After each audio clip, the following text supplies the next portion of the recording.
اپنے بہترین وقت کو نماز میں وقف کرو کیونکہ تمہارے سب کام تمہاری نماز کے بعد قبول ہوں گے۔ حکمت ایک درخت ہے جو دل میں پیدا ہوتا ہے اور زبان پر پھل لاتا ہے۔ رشتوں کی خوبصورتی ایک دوسرے کی بات کو برداشت کرنے میں ہے۔ بے عیب انسان تلاش کرو گے تو اکیلے رہ جاؤ گے۔ بہت سے انسان ایسے ہیں جنہیں زبان نے موت کے گھاٹ اتارا ہے۔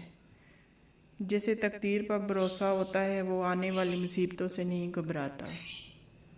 اتنے خشک نہ بنو کہ توڑ دیے جاؤ اور اتنے نرم نہ بنو کہ نچوڑ دیے جاؤ۔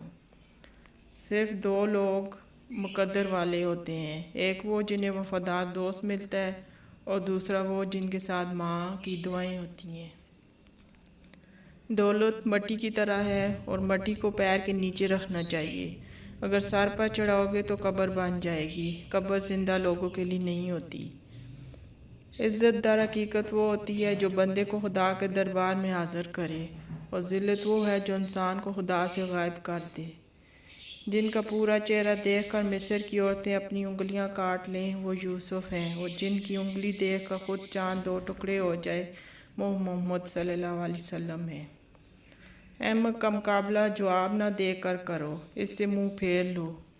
جواب نہ دو گے تو لوگ تمہارے مددگار بن جائیں گے۔ احمق کو جواب دینا آگ میں لکڑیاں ڈالنا ہے۔ مضبوط پہاڑ کا اتنا بوجھ نہیں ہوتا جتنا بے قصور پر تہمت لگانے کا ہوتا ہے۔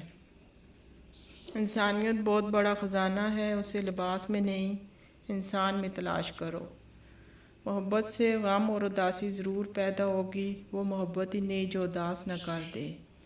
اللہ تعالیٰ کا اپنے بندے کے لیے سب سے خوبصورت تحفہ